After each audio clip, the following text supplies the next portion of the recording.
Son vrai nom, c'est Abraham. C'est qu'en fait, Caroline Fourest, elle se présente comme anti-extrême droite. Mais pourquoi anti-extrême droite à l'époque? Parce que l'extrême droite, c'est l'expression de l'antisémitisme. Et c'est une position qui était à l'époque assez critique par rapport à Israël. C'est le premier élément. Deuxième élément, elle est féministe. Mais ce qu'on ne sait pas, c'est que ce n'est pas son vrai nom. Elle ne s'appelle pas Fourest. Son vrai nom, c'est Abraham. Elle vient d'Égypte.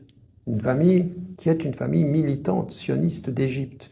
Et qu'en fait, dès ce moment-là, elle fait partie de ce qu'on sait aujourd'hui être une école de formation qui s'appelle le Hasbara.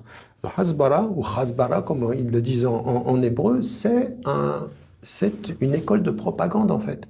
Et donc, elle a avancé masquée dès le départ, en fait. Dès le départ jusqu'à aujourd'hui. Maintenant, on sait ses liens. Elle n'a jamais été vraiment de gauche. Elle s'est dite de gauche. Et puis, en même temps, je dis, mais cet acharnement fait qu'à un moment donné, quand plus tard j'interviens dans une émission chez Ruquier, je lui dis, mais elle associe trois choses, c'est-à-dire l'idée que le religieux va être forcément anti-homosexualité, puisqu'elle s'en revendique. La deuxième des choses, c'est que c'est la laïcité dont elle se revendique et qu'elle utilise la laïcité. Et la troisième des choses, c'est ma critique de l'État d'Israël. Son vrai nom, c'est Abraham. C'est qu'en fait, Caroline Fourest, elle se présente comme anti-extrême droite.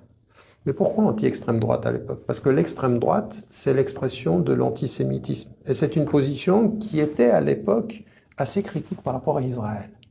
C'est le premier élément. Deuxième élément, elle est féministe.